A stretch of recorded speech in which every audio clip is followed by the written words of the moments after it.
ప్రభువైన యేసు క్రీస్తు శ్రేష్టమైన పరిశుద్ధమైన నామంలో ఈ క్లాస్కి వచ్చిన దైవజనులందరికీ నా హృదయపూర్వక వందనాలు. ఈ సమయంలో దేవుని వాక్యాన్ని చదువుకుందాం. మత్తయి సువార్త 2వ అధ్యాయము 2వ వచనం.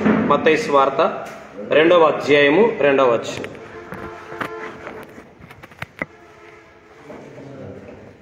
చదవండి ఎవరైనా. యూదుల రాజుగా పుట్టినవాడు ఎక్కడ? తూర్పు దిక్కున మేము ఆయన నక్షత్రమును చూచి.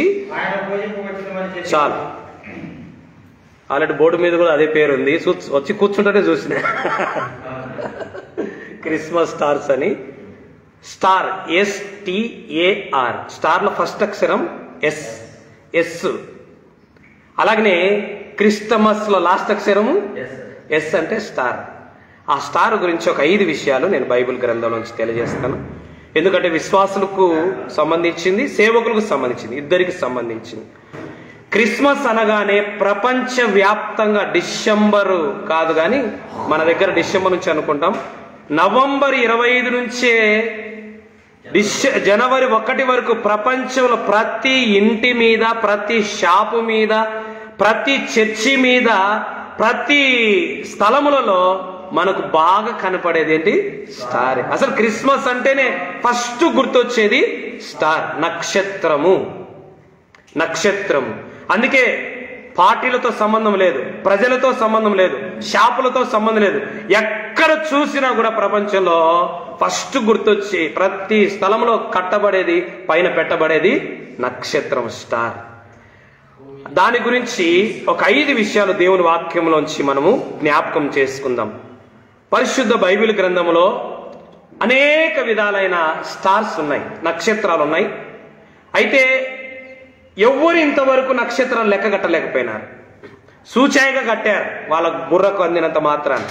కానీ దేవుని గొప్పతనం ఏంటంటే ఎన్ని నక్షత్రాలు ఉన్నాయో అబ్రహాం అన్నాడు, నక్షత్రాలు ఎంచు అబ్రహాం అంటే నా వల్ల కాదని. ఆ రోజు అబ్రహాం వల్ల కాలేదు, ఈ రోజు శాస్త్రవేత్తల వల్ల కాదు.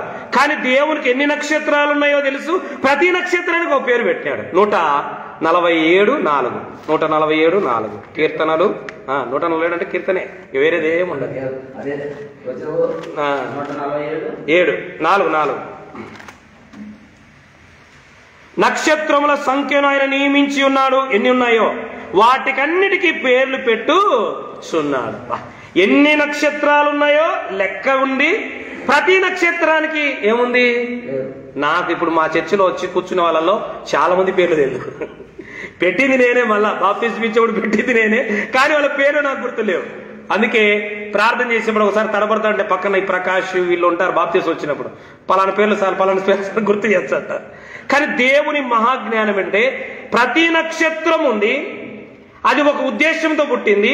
ఆ నక్షత్రానికి పేరు కూడా పెట్టినాడు. అందుకే యేసు ప్రభు పుట్టినప్పుడు కూడా దానికి ఏమని పేరు పెట్టినారు? ఆయన నక్షత్రం. ఎవరి నక్షత్రం అది? ఆ సృష్టి నక్షత్రం కాదు, రోజు వచ్చే నక్షత్రం కాదు. ఆయన కోసం ఆ రోజు వచ్చింది అది, అంతే, మళ్ళీ లేదు. అందుకే ప్రతిదానికి ఒక ఉద్దేశం ఉంది. అవి తర్వాత ఆలోచిద్దాం, అది చాలా సుదీర్ఘమైన సందేశము. అయితే నక్షత్రాలు బైబిల్ గ్రంథములో విశ్వాసులతో పోల్చాడు, సేవకులతో పోల్చాడు. ఆ 2 చెప్తాను. మొదటిది విశ్వాసంతో. ఆదికాండము 22వ అధ్యాయం 17వ వచనం. ఆదికాండం 22:17. 17 నేను నిన్ను ఆశీర్వదించి ఆకాశ నక్షత్రం వలె సముద్రమందలి ఇసుక వలె నీ సంతానమును నిశ్చయముగా. ఎవరైన సంతానము? గలతీ పత్రిక. అబ్రహాము విశ్వాసము మనందరికీ కూడా అబ్రహాము వారసులుగా మనం ఉన్నాం. ఆ గలతీ పత్రికలో దేవుని వాక్యం సెలవిస్తుంది. సమయం లేదు కనుక నేను స్కిప్ అవుతున్నాను. అబ్రహాము సంతానం ఎవరంటే విశ్వాసులకు తండ్రి. ఎవరికి తండ్రి? ఆయన విశ్వాసం. అంటే విశ్వసించిన వారందరికీ ఆయన తండ్రి. ఆయన సంతానం ఎవరంటే దేవుడు అన్నాడు ఇదో నక్షత్రాల వలె. అంటే విశ్వాసులందరినీ నక్షత్రాలతో పోల్చారు. అలాగనే బైబిల్లో సేవకులు కూడా నక్షత్రాలతో పోల్చారు. ప్రకటన గ్రంథము 1వ అధ్యాయము 20వ వచనం. ప్రకటన 1:20. నీ వెంట కలుగబోచున్న వాటిని అనగా నా కుడి చేతిలో నువ్వు చూచిన 7 నక్షత్రం గురించిన మర్మము, ఆ 7 సువర్ణ దీపముల గురించిన సంగతి వ్రాయము. ఆ 7 నక్షత్రములు 7 సంఘములకు దూతలు. దూతలు అంటే ఎవరు? సేవకులు. 7 నక్షత్రాలు సేవకులు, 7 దీపస్తంభాలు 7 సంఘాలు. సేవకులు దేవుడు నక్షత్రాలతో పోల్చాడు. నక్షత్రంలాగా ఉండాలని అనుకున్నాడు. కానీ ఎట్లయిపోయినారంటే ఒక 5 విషయాలు చెప్తాను.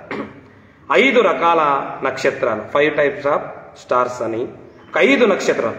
మరి దేవుడు మనం నక్షత్రాలుగా ఉండాలని కోరుకుంటున్నాడు. అందుకన్నారు ఆ 7 నక్షత్రాలు 7 మంది దూతలు. అంటే రిప్రజెంట్ మనమే, పాస్టర్స్ మనమే. 7 నక్షత్రాలు పాస్టర్స్ కు గుర్తు, విశ్వాసులకు గుర్తు. విశ్వాసుల తర్వాత చూద్దాం, అవి వేరే లక్షణాలు అయిపోతాయి. సేవకు లక్షణాలు చూద్దాం. 5 రకాల నక్షత్రాల్లో మనం ఎలాంటి నక్షత్రాలుగా ఉన్నాం? 5 రకాల సేవకులు మనం ఎలాంటి సేవకులు? మొదటిది మత్తయి సువార్త 2వ అధ్యాయం 2వ వచనం. మత్తయి సువార్త 2వ అధ్యాయం 2వ వచనం. ఇందాక చదివింది, చదువులే. మేము ఆయన నక్షత్రమును చూచి వచ్చితిమి. నెంబర్ 1, మాతోనే 5 విషయాలు చెప్తాను. మాతోనే మార్గము చూపిన నక్షత్రం. ఏ నక్షత్రం ఇది? ఎవరికి? జ్ఞానులకు, ఖగోళ శాస్త్రవేత్తలకు. మామూలు శాస్త్రవేత్తలు కాదు వీళ్ళు, ఖగోళ పండితులకు మార్గం చూపింది. ఎక్కడికి మార్గం చూపించింది? యేసు ప్రభు. ఒక దైవజనుడు అనేవాడు విశ్వాసులను తన వైపు తిప్పుకోకూడదు, సిద్ధాంతం వైపు తిప్పకూడదు, దేవుని వైపు తిప్పేవాడిగా ఉండాలి దైవజనుడు. అందుకే నేర్చుకో. ఆయన నక్షత్రం, ఆయన నక్షత్రం కనుకనే ఆయన చూపించింది. ఇప్పుడు నా బిడ్డలు తండ్రి ఎవరు అంటే ఎవరిని చూపిస్తారు? మిమ్మల్ని, నాన్న. మా బిడ్డలు మీ డాడీ ఎవరు అంటే మిమ్మల్ని చూపిస్తారు, నన్ను చూపిస్తాడా? ఎందుకు? వాళ్ళు నా బిడ్డలు.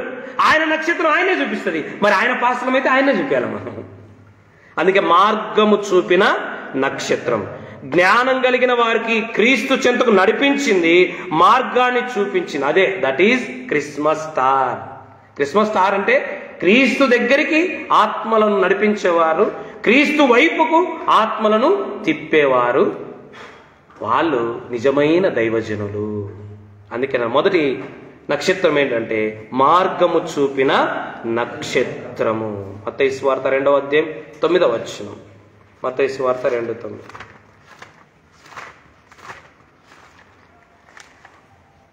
టైం మనకు ఉండదు కనుక నేను కొన్ని మిస్ చేస్తా వెళ్ళిపోతాను.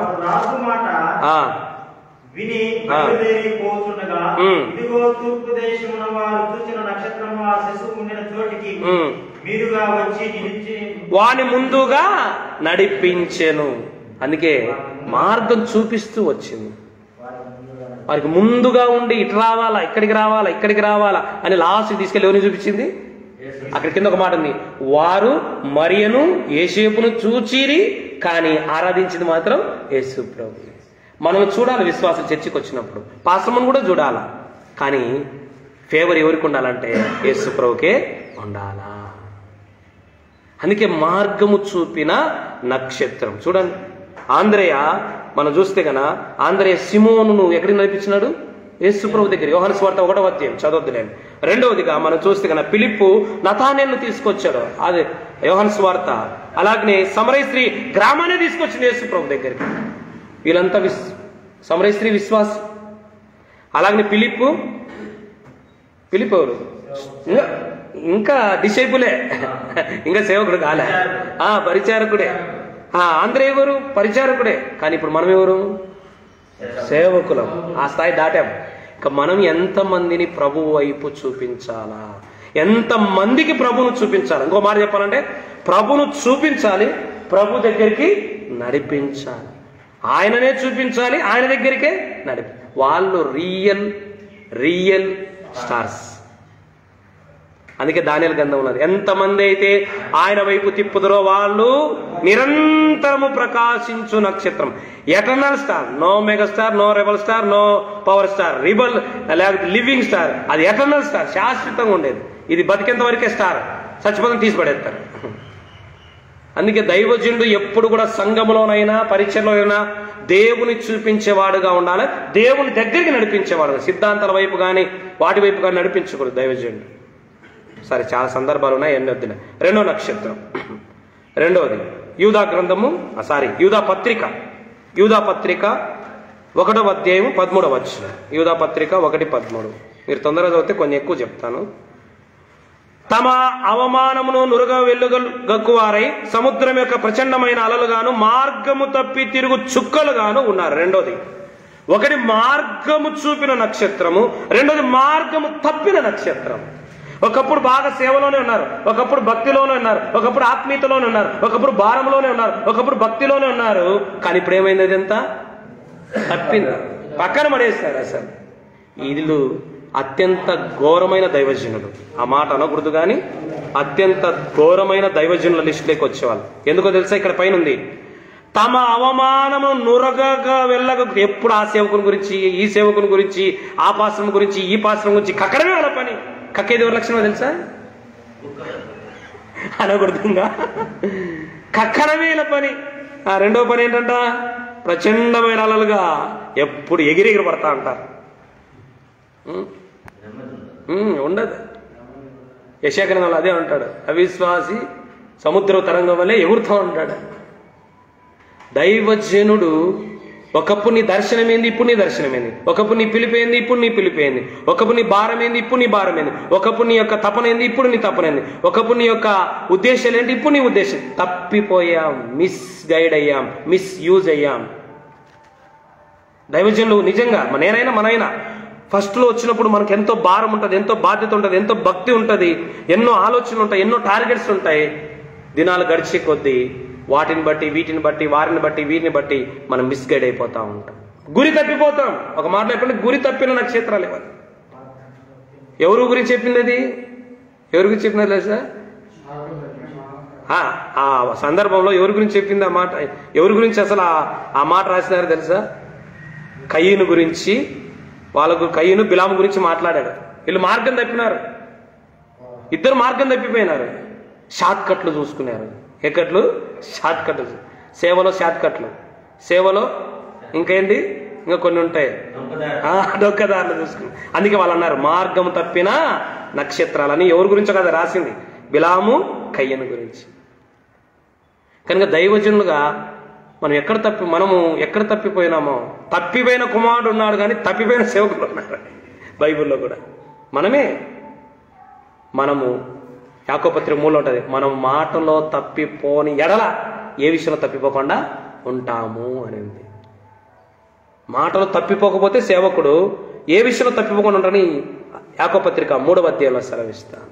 కనుక దైవజనులుగా ఇప్పుడు మార్గం తప్పి ఏంటి అసలు? నీ గురి ఏంది? నీ లక్ష్యం ఏంది? నీ టార్గెట్ ఏంది? అందుకే పౌలు ఏమన్నాడు తెలుసా? అందుకే సందర్భం లేదు, ఊరికి మాటలు చెప్తున్నాను. నేను గాలికి ప్రయాసపడలే.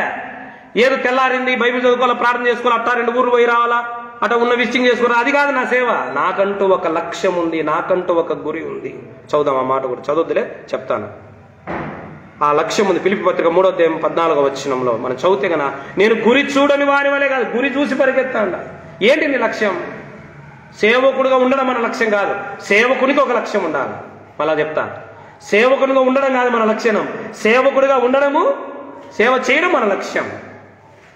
కలెక్టర్గా ఉండి ఇంట్లో కూర్చుంటే సరిపోదు, మన కలెక్టర్గా బాధ్యత వహించాలి. పాస్టర్గా ఉంటే సరిపోదు, మన పాస్టర్ బాధ్యత వహించాలి. అదే లక్ష్యం మనది. గలతీ పత్రిక 5వ అధ్యాయము 6వ వచనంలో, అలాగే అపోస్తల కార్యాలు 1వ అధ్యాయం 25వ వచనంలో ఒక్క మాట చదువుదాం, ఇవన్నీ వద్దులే. యూదా అపోస్తల కార్యాలు 1:20 చదవండి. మీ చదువు లేట్ అయితే నేనే చెప్పేస్తానే. 1:25, యూదా తాను వెళ్ళవలసిన మార్గము తప్పిపోయెను. యూదా అపోస్తుడు, యూదా వరాలు కలిగిన వాడు ఏమైపోయినాడు? తప్పిపోయినాడు. రాసినాడు తప్పిపోయాను, తాను వెళ్ళవలసిన స్థలానికి వెళ్ళకుండా తప్పిపోయినాడు. మనం తప్పిపోయిన నక్షత్రాలుగా ఉన్నామా? తప్పిపోకోకుండా, తప్పిపోతున్న పరిస్థితులు వచ్చిన నిలబడి దేవుని సేవలో, దేవుని సంఘంలో, దేవుని పరిచర్యలో మనం ఉన్నామనేది చూసుకోవాలి. మూడోది సంఖ్యాకాండము 24వ అధ్యాయం 13వ వచనం. సంఖ్యాకాండం 24:13. సంఖ్యాకాండం 24:17. లోకేష్ కొంచెం త్వర చదివి నాకు సాయం చేయి, కొంచెం ఎక్కువ చదువుకుందాం. సంఖ్యాకాండం 24:17.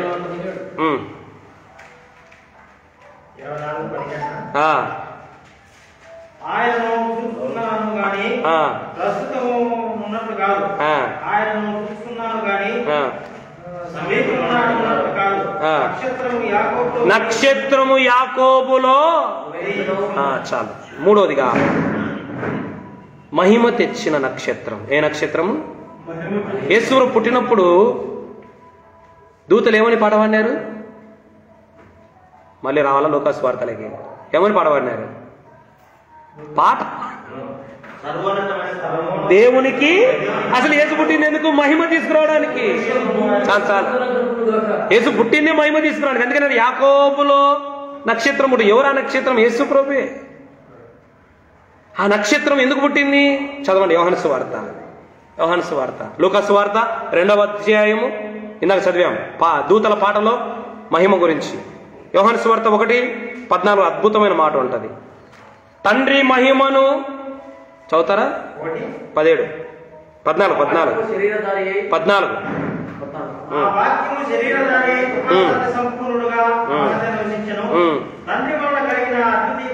తండ్రి వలన కలిగిన అద్వితీయ కుమారుని మహిమ వలె మనము.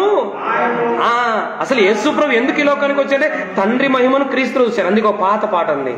ఆ పాట నాకు భలే ఇష్టం. ప్రభు యేసుని వదనములో నా దేవుని నీతిలో.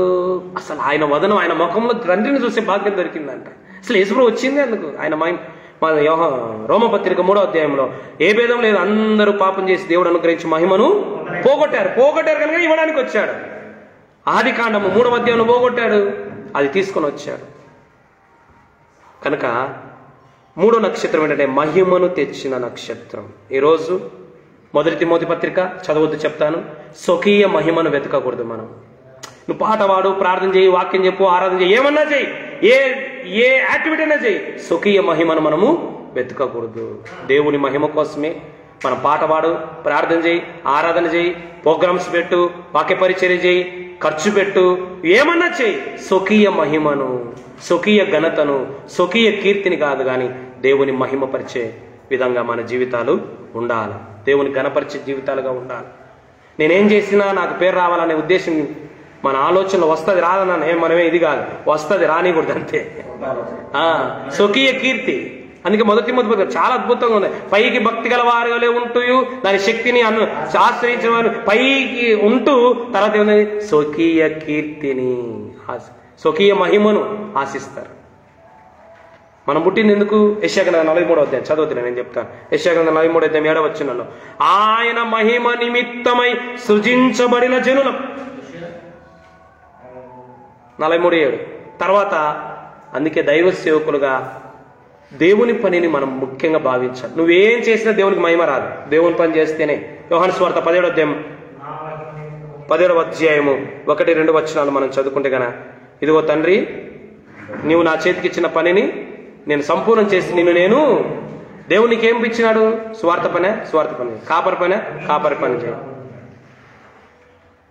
ఏ పని ఇచ్చినాడో ఆ పనిని సంపూర్తి చేయడమే మన పని.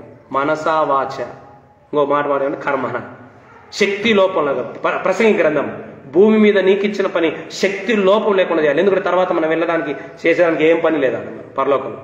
నువ్వు నేను చేసేది ఏమీ లేదా.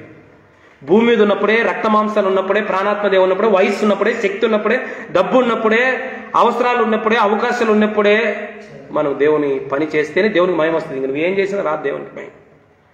అందుకే మహిమ తెచ్చే నక్షత్రాలుగా ఉండాలి, మహిమను కోరే నక్షత్రాలుగా. 4వ విషయం యెషయా గ్రంథం 14వ అధ్యాయం 12వ వచనం. యెషయా గ్రంథం 14:12. యెషయా గ్రంథం 14:12, యెషయా గ్రంథం 14:15. ఓ తేజో నక్షత్రమా, వేకో చుక్క, జనములను పడగొట్టిన నీవు నేలమట్టు వరకు ఎట్లు నరకబడితివి. నేను ఆకాశములకెక్కి పోయేదను, దేవుని నక్షత్రములకు పైగా నా సింహాసనం. 15 వచ్చింది చదువు. 15. పాతాళమునకు నరకంలో ఒక మూలకు త్రోయబడితివే. నిన్ను చూచువారు నిదానించి చూచుచు తలబోయేదురు. భూమిని కంపింపజేసి రాజులను వణికించువాడు ఇతడే. చాలు. అక్కడ వాస్తవానికి ఏంటంటే రాజును పోలుస్తూ ఆ రాజు లక్షణాలు ఎట్లున్నాయంటే సాతాను గురించి మాట్లాడుతూ రెండు పోలికలుగా చెప్పాడు అక్కడ. తేజో నక్షత్రం, అది రాజును ప్రస్తావించిన సందర్భమే, కానీ ఆ తేజో నక్షత్రం వెనుకునేది అసలైన నక్షత్రం. ఇది నాలుగోది ఏంటంటే మహిమను కోల్పోయిన నక్షత్రం. ఏం కోల్పోయింది? ఎంత మహిమ ఉన్నదో తెలుసా? హెచ్కేల్ గ్రంథం 28వ అధ్యాయం 13-14 వచనం, లూకాసు వార్త 10-18 వచనాలు మనం చూస్తే గన సాతానుకు ఎంత మహిమ ఉందంటే అంత మహిమ దేవుడు ఇచ్చాడు. నువ్వు ఏదేనులో ఒకప్పుడు ఎలా ఉంటివి? మహిమ కలిగిన కెరూబులాగా ఉన్నావు అంటాడు హెచ్కేల్. మహిమ కలిగిన కెరూబులాగా నువ్వు ఉన్నావు, తోయబడితివి, మహిమనంతా కోల్పోయాడు. దేవుడు నీకెంతో పేరునిచ్చాడు, పిలుపునిచ్చాడు, దర్శనాన్నిచ్చాడు. ఇవన్నీ కోల్పోతే మనం గుడ్డివారం అయిపోతాం. ఏమైపోతాం? పిలుపును కోల్పోయిన వారు, దర్శనాన్ని కోల్పోయిన వారు, గురిని కోల్పోయిన వారు గుడ్డివారు అవుతారు, మహిమను కోల్పోయిన వారు అవుతారు. అందుకే శ్రేష్టమైన దైవజనులుగా ఉండాలి కానీ భ్రష్టమైన దైవజనులుగా మనము ఉండకూడదు. ఎందుకంటే మన దేవుడు అన్నాడు మనకు మహిమనిచ్చాడు, నా మహిమ నిమిత్తం అన్నాడు. నన్ను గణపరచు అని మనల్ని దేవుడు గణపరుస్తాడు. అయితే దానిని దేవునికి వచ్చే మహిమను మనం దొంగలించకూడదు, మన మహిమను మనము కోల్పోకూడదు. ఆ రెండు మన జీవితాల్లో గుర్తుపెట్టుకోవాలి. అందుకే మహిమగల కెరూబులాగా నువ్వు ఉంటివని దేవుని వాక్యము సెలవిస్తుంది. రోమపత్రిక 8-17 ఈ వచనాలన్నింటిలో చూస్తే మనం దేవుడిచ్చిన దేవుని మహిమను దేవునికి ఇచ్చే వాళ్ళంగా ఉండాలా. అంత మాత్రమే కాదు కానీ మన మహిమను మనము కోల్పోకుండా ఉండాలి. మనమేమో పిల్లలమైతే వారసులము, అనగా దేవుని వారసులము, క్రీస్తుతో కూడా మహిమ పొందుటకు ఆయనతో శ్రమ పడినల్లా. ఎవరికి మహిమ? దేవుని కొరకు శ్రమ పడేవాళ్ళు, దేవుని కొరకు కష్టపడే వాళ్ళకు దేవుని మహిమ లభిస్తుంది. దేవుడు వారిని మహిమపరుస్తాడు. దేవుని కొరకు కష్టపడాల, దేవుని కొరకు శ్రమ పడాల, దేవుని కొరకు పరుగులెత్తాల, అప్పుడే ఆయన మహిమ మనకు దక్కుతుంది. చివరి చెప్పి ముగిస్తాను. 148వ కీర్తన 3వ వచనం, 148:3. ఇంకా కొంచెం ఫాస్ట్ అయినా 148:3. అందుకే దైవజనులు మహిమను కోల్పోని నక్షత్రాలుగా కాంతి గల నక్షత్రం. చివరి మా ఏంటంటే మండే నక్షత్రం. ఏ నక్షత్రం? కాంతి అంటే మంట, మండే నక్షత్రం, షైనింగ్ స్టార్. దైవజనుడు ఎట్లుండాలంటే మండే నక్షత్రంగా ఉండాలా. మండాలి. మనమే సలబడిపోతే సంఘం సలబడిపోతుంది, మనమే సలబడిపోతే పరిచర్య కూడా ఏమైంది? సలబడిపోతుంది. ఇంకో మాట చెప్పంటారా? ఒక వ్యక్తిలో వేడి తగ్గింది, సల్లబడుతుంది బాడీ అంటే ఏమని అర్థం? మనం కూడా సేవలో చచ్చిపోతాం. అంతే కదా, సేవలో నీకు వేడి తగ్గిందంటే చచ్చిపోయినట్టే. మనం జీవించుచున్నావన్న పేరు మాత్రమే గాని నీవు బతికే ఉన్నావు, కానీ ఏమైపోయినావు? సలబడిపోయినాం. ప్రార్థనలో సలబడిపోయినాం, వాక్య ధ్యానంలో సలబడిపోయినాం, సువార్తలో సలబడిపోయినాం, సంఘంలో సరిపోయిపోయినాం, ఆత్మను సంపాదించడంలో సలబడిపోయినాం. సలబడుతున్నాము అంటే టెంపరేచర్ తగ్గుతుంది అంటే అర్థం మనం సాగుకు దగ్గర కావాలి. కానీ దేవుని ఆశ ఏంటంటే నువ్వు కాంతి గల నక్షత్రంగా ఉండాలా, నువ్వు షైనింగ్ స్టార్గా ఉండాలా, నువ్వు ప్రకాశించాలా, ఇతరులను ప్రకాశించాలి. అందుకే ఒక ఆయన ఒక మాట అన్నాడు, ఏమన్నా తెలుసా? మండేవాడే ఇతరులను మండించగలుగుతాడు, వెలిగేవాడే ఇతరులను వెలిగించగలుగుతాడు, రగిలేవాడే ఇతరులను రగిలించగలుగుతాడు. అలా దైవజనులుగా మనందరము కూడా ఉండాలి. నక్షత్రం బాధ్యత ఏంటి చెప్పండి? నక్షత్రం బాధ్యత ఏంటి? చదవండి. ఇర్మియా 31:35. ఇర్మియా 31:35.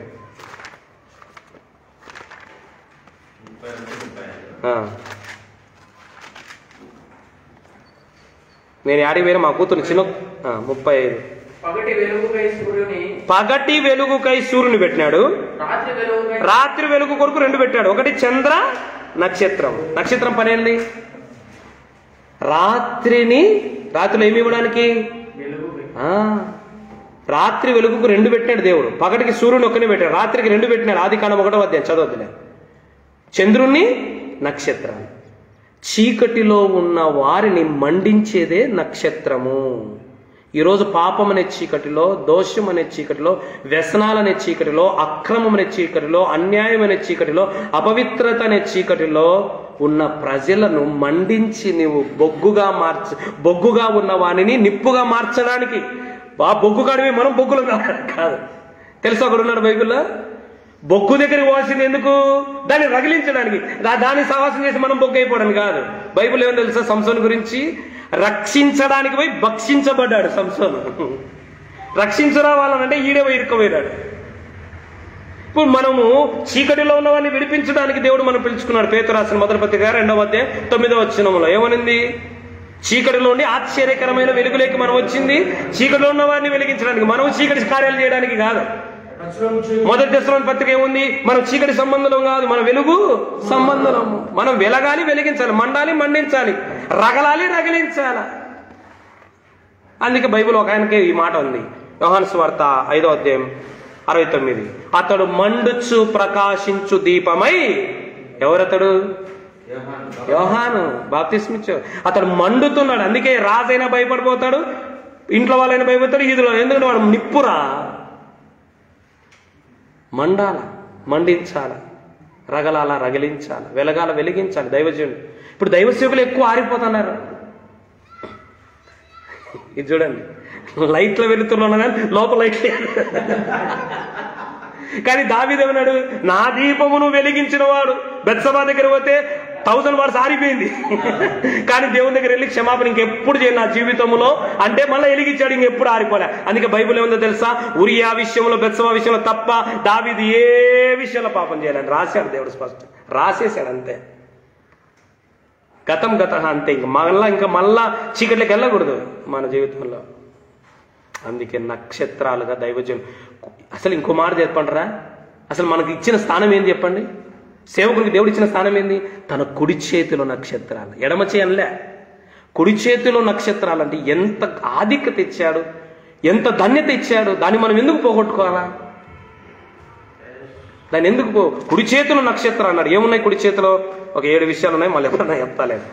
దేవుని కుడి చేతిలో మనం పెట్టుకోవడానికి కారణాలు కొన్ని ఉన్నాయి. ఓకే, మొదటిగా మార్గము చూపిన నక్షత్రం, రెండవదిగా మార్గము తప్పిన నక్షత్రం, మూడవది మహిమను తెచ్చిన నక్షత్రం, నాలుగోది మహిమను కోల్పోయిన నక్షత్రం, ఐదవది మండించే నక్షత్రం.